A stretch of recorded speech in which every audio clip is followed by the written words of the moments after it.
I was born on the south side, but I raised my children in Titusville. See, I've been a homeowner in Titusville ever since '72. But I've been living in Titusville. I moved to Titusville in '64. Okay. But before then, I just stayed 2 blocks up under that viaduct Okay. on 6th Avenue, down the street from Old New Pilgrim Church. I know exactly where you speak. That's where I was born. All right. All right. 1008 6th Avenue South. Okay. New Pilgrim address was 903 6th Avenue South. You know about what you're talking. Huh? I said you know about what you're talking. Oh, yeah. So, when you moved from South Side to Titusville, what did you experience, and what was it about Titusville that says, I want to raise my children here? Well, first of all, my wife come out of Titusville, first wife. They moved to Titusville in 1959 from Old Avondale before they built the project. On 5th Avenue and 41st Street. They came off of 7th Avenue and 42nd Street north. By O'Neill Steel, they stayed right behind O'Neill Steel. And when I was courting her in '58, I used to have to ride the bus out there. I was 15 years old. I used to have to catch 6th Avenue bus, ride downtown, get a transfer, ride, get 25 First Avenue, get off on 41st Street, First Avenue, and walk up 41st, which was a white neighborhood in the 50s. Had to walk through that white neighborhood to get to her house on 7th Avenue and 42nd Street. The address was 4205 7th Avenue North.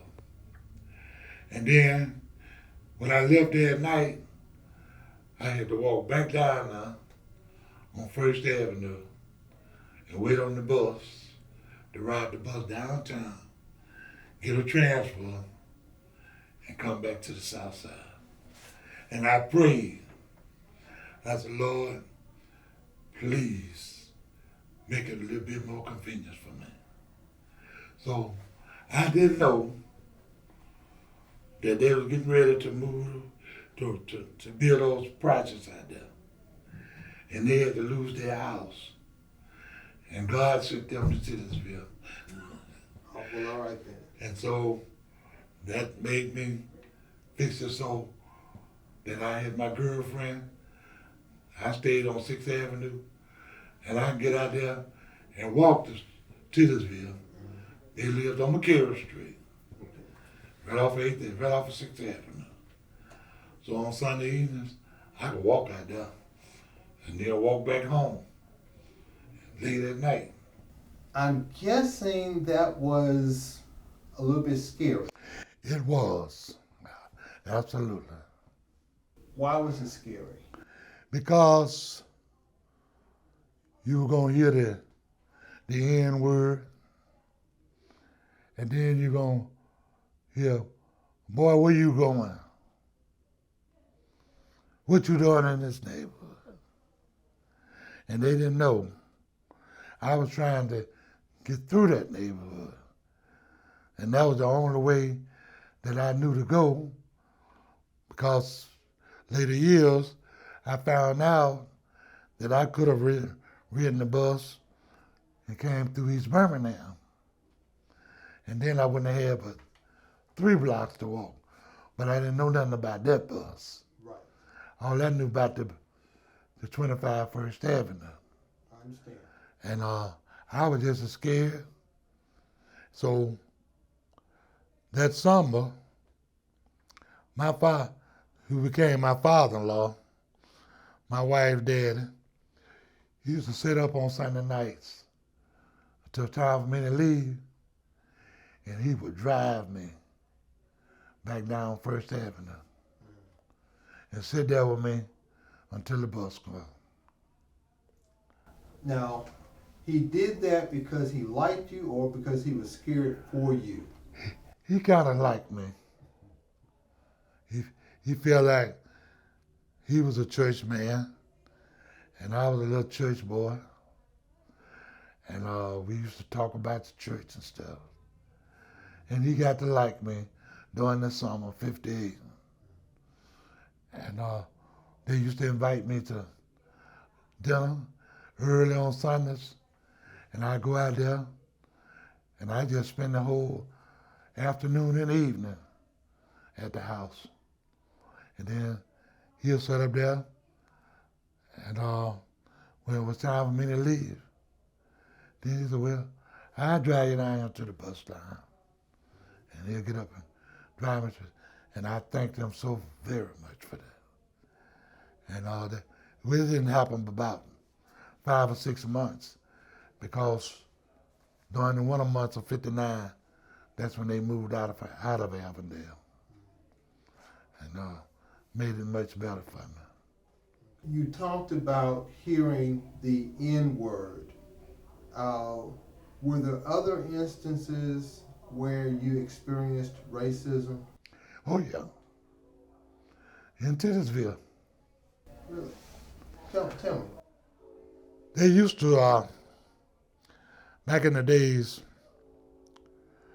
from the Viaduct to Elmwood, there used to be a media in the street, grass.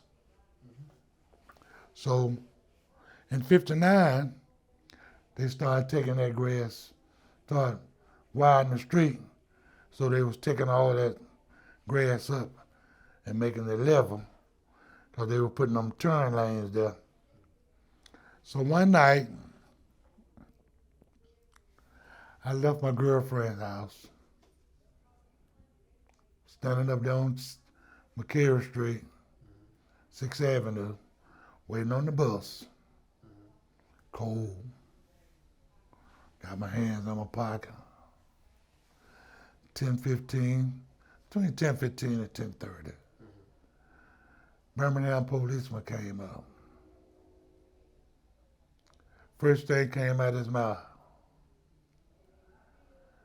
Boy, where you coming from this time of night? I said, I've been down the street dating a little girl.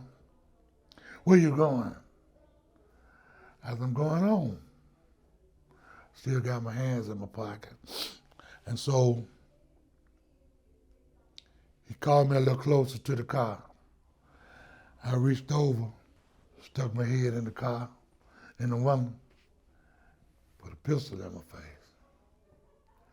Nigga, when you talking to a policeman, you take your damn hands out your pocket. I said, yes, sir. I backed up.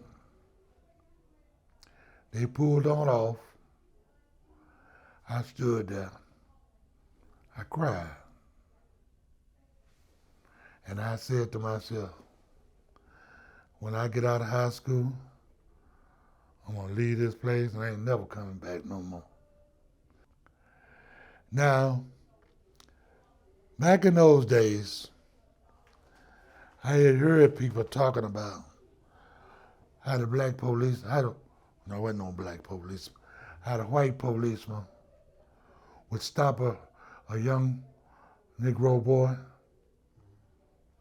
and talk to him, then they'll put a pocket knife in his hands and tell him to run. Then they'll shoot him in the back and say he was resisting arrest.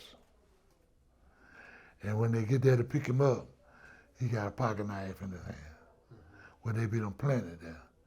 And I never did want to be that victim. And so I was always scared. So there was another fella, he lived on the south side too. And he used to court a girl. She used to stay here on 2nd Avenue and 1st Street. And we used to meet together. I used to walk from McCary Street up to 1st Street on Sunday nights. And we'll meet together right there on 1st Street. And if it's nice night, we'll start walking. And by the time we get to the viaduct, then the bus come. We at home then. Yeah. So we don't need no bus ride. And so we did that up until he graduated from Auburn in '59, him and his girlfriend. So I was by myself again. So by that time, I had got to be a big boy. So it didn't bother me too much. Then my cousin, she lived there on 6th Avenue between Center Street and Center Ways. And her boyfriend had a car. So when I left my girlfriend's house,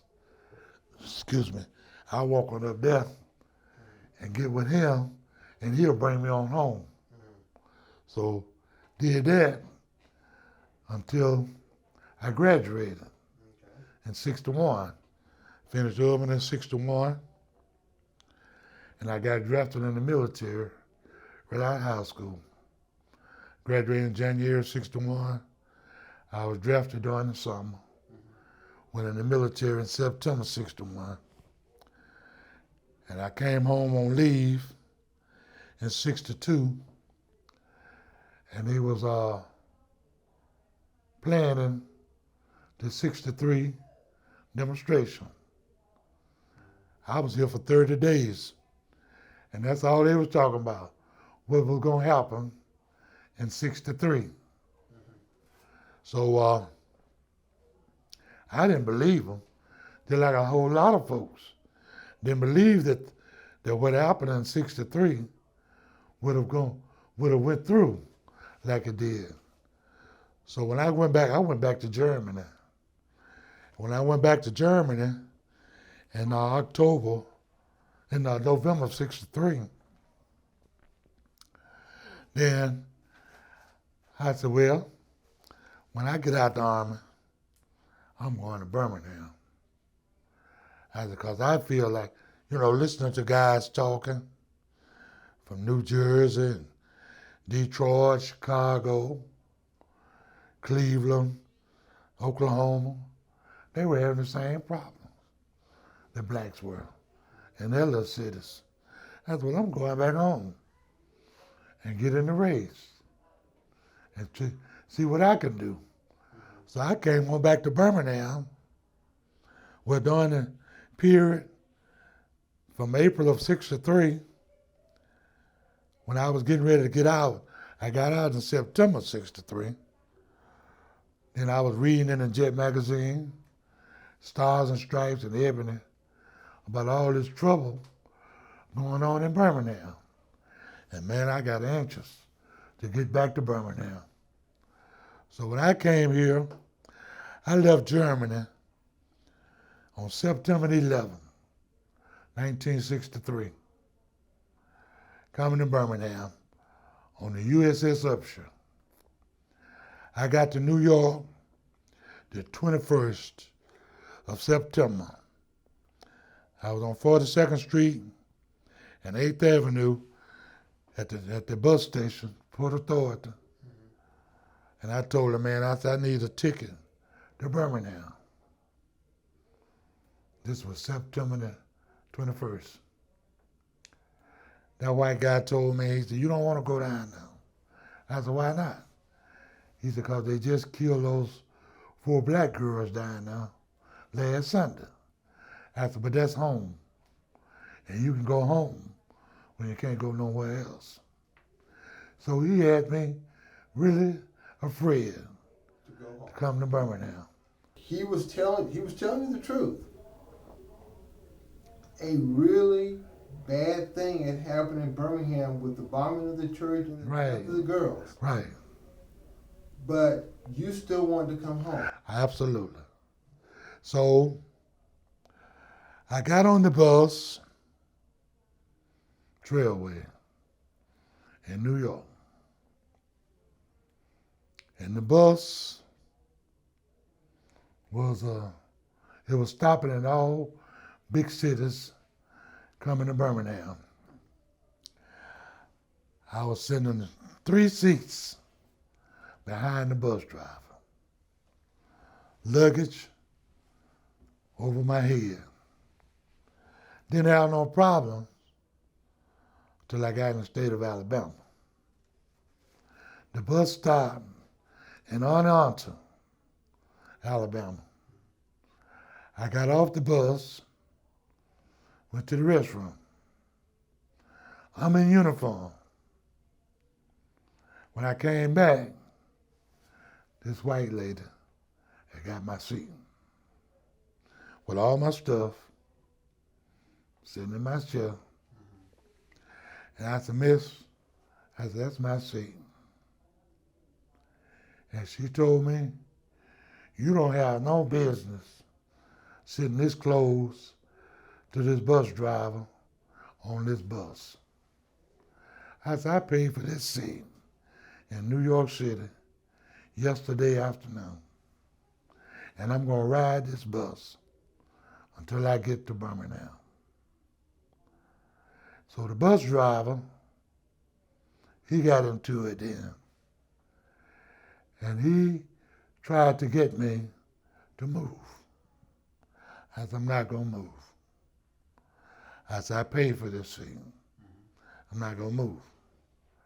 So then he encouraged the lady to move, and he told her, I don't know what he said to her, but he talked to her without me hearing her. And she came by me, and her face was just as red as fire. So she sat behind me all the way to Birmingham. And man, I couldn't keep my eyes open because I was scared.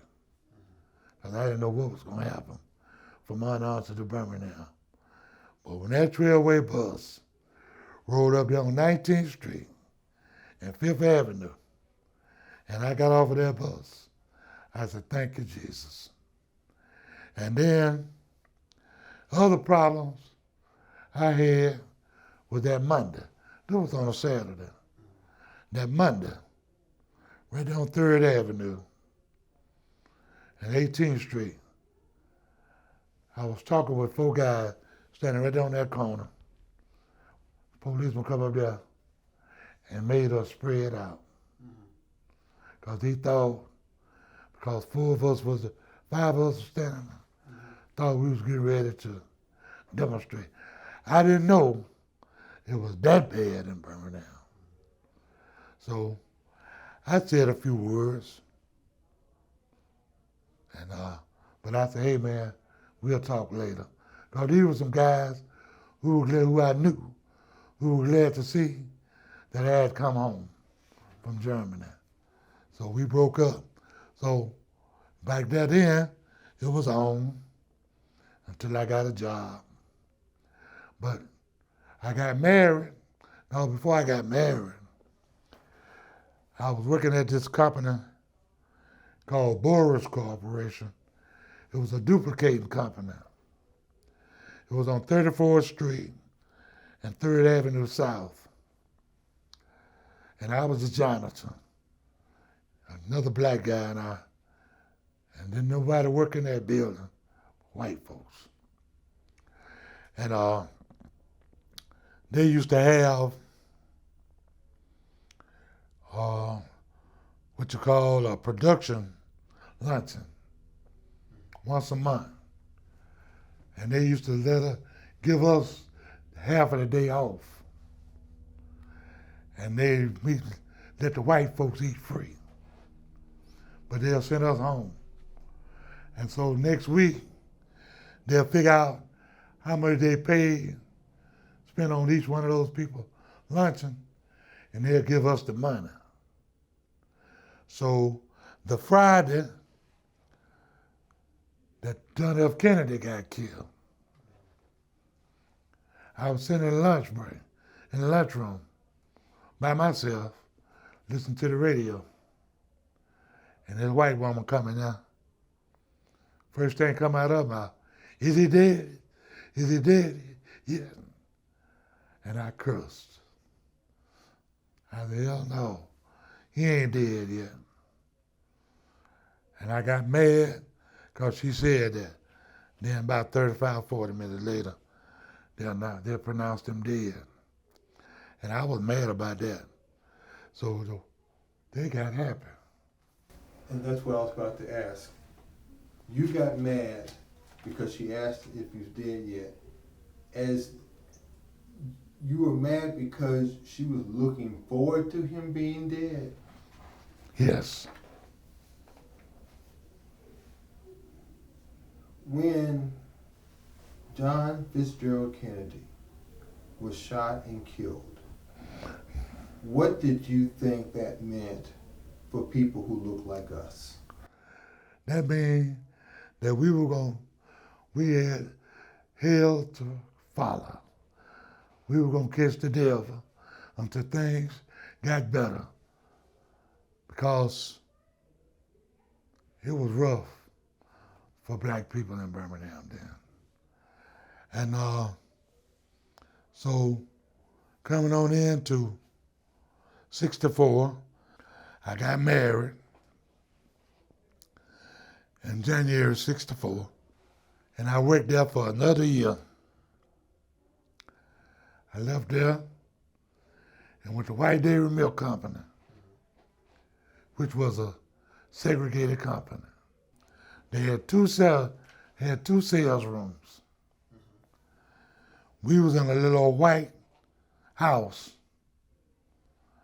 on the alley of 27th Street, right off of 6th Avenue, South. The white salesmen, they was upstairs in the main building. We couldn't get no load out in the mornings until after 5 o'clock. The white guys, they loaded their trucks out at 2 o'clock in the morning. And by the time they got loaded out, then we started loading out at 5. They were through, majority of them was through their milk routes before we got started. See, milkman for the white man, that was a second job for them. They were just about through, so they can go to another job.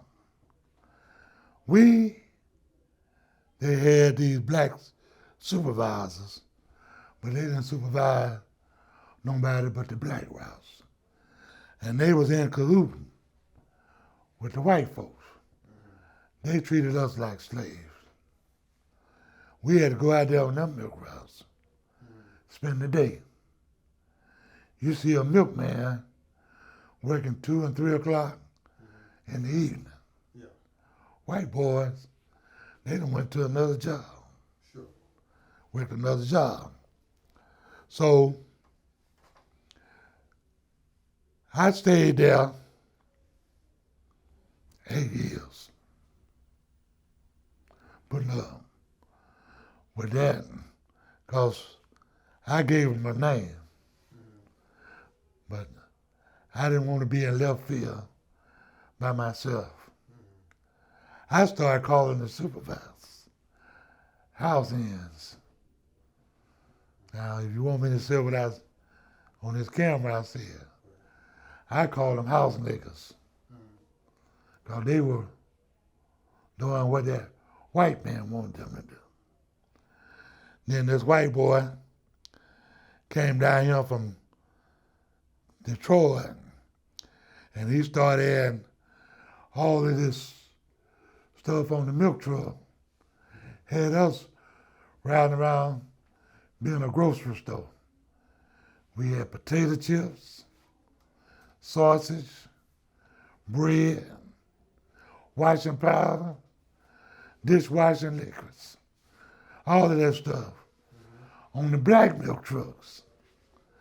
But the white boys, they wasn't selling nothing but dairy products. And this is what put white dairy out of business, because they turned us into a grocery store.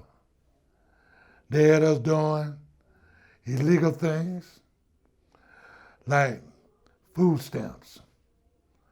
See, we could take food stamps for milk, but we weren't supposed to take food stamps for washing powder, dishwashing liquids, and stuff like that. But they had us taking food stamps for everything we sold in the black neighborhood. I understand. Paul was telling me, you were saying just now, about Memorial Park. What can you tell me about Memorial Park? Memorial Park, that was the place that during the summer of 1954, when they built that gym, they built the gym in 54 with the swimming pool. And they put the lights on the park at the same time, same year. And everybody, because at that time, the only swimming pool you had was Tuxedo out there in Ansley. So this took the weight off of Tuxedo. The only swimming pool for black. The only swimming pool for black was Tuxedo, and then Memorial was the second one. And every night, Mr. Pete Chapman, he was over the park. You turn the lights on at 7:30. They stayed on 2 hours. Turn them off at 9:30. At 9:15, you start blanking them. And children from the south side, see, these people on the North Titusville area, they were bad down there. The blacks, they used to throw rocks at us at night when they turned the lights out. We had to fight ourselves to the viaduct, because they wouldn't come up on that viaduct. Because we were devilish too. We'll knock all the lights out up under the viaduct, so they couldn't see us, but we could see them. And if they tried to come up on that viaduct, we'll throw rocks at them to keep them from coming up on the viaduct, so we get on back to the south side. Sure. You grew up on South Side. Right. And you would ultimately raise your family in Titusville. Right. When you were raising your family in Titusville, did you talk about racism? Not right off. Because, see, I'm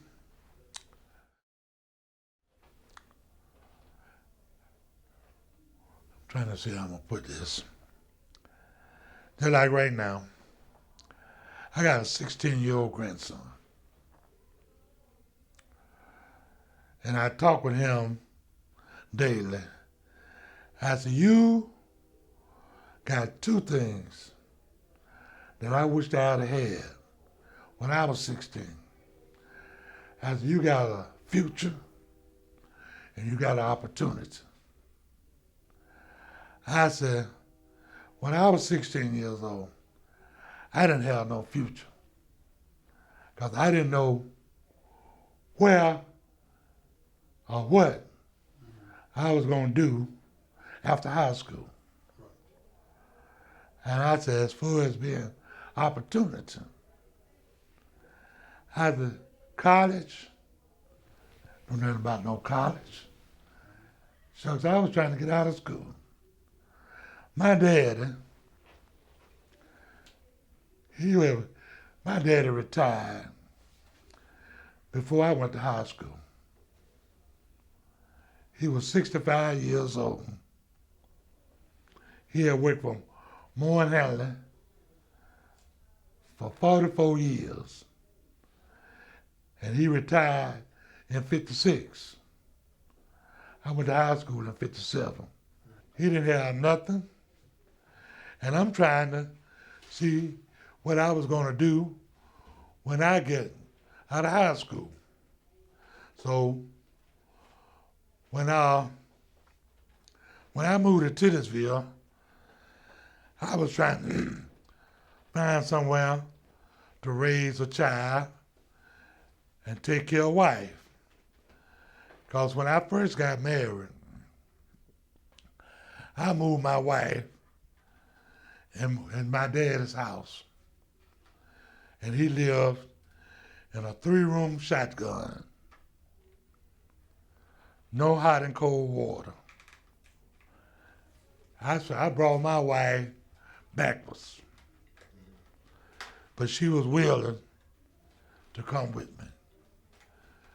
She was bathing in a number 2 tub when her family had a bathtub, had hot and cold water. So when I moved to Titusville, my first place I moved in, and I'm quite sure you're familiar with Titusville, it's some green apartments right there across from Immaculata High School. Across from coincidentally, they right in front of the rectory. That was my first apartment, 725, apartment 8. I stayed there. Matter of fact, my oldest child was born there. She was born August the 6th, 1964. In that 3-room apartment. And then when she was 3 months old, I moved in them red bricks up the street to 101 7th Avenue South, which was a big apartment, 2 bedrooms, with a nice bathtub. But it didn't have air, but it had window units. Stayed there. I stayed there to 60. I'm trying to say I stayed there 2 years. So then I moved from there to Gamma Street, 809, into a house who was owned by a man named Roosevelt Johnson, number 6th Avenue Church. He had built him a new house. He had 2 lots on that street, and he had built him a brick house on his other lot, and he rented me that house, 1967, because that's when my second child was born, in that house. So I stayed there 7 years. I enjoyed that house. I really wanted to buy that house when I left White Dairy and went to the post office in 73. I wanted to buy that house. I loved Titusville. Titusville was the neighborhood for me. So the guy down the street, his name was Cindy Johnson. His wife was a school teacher.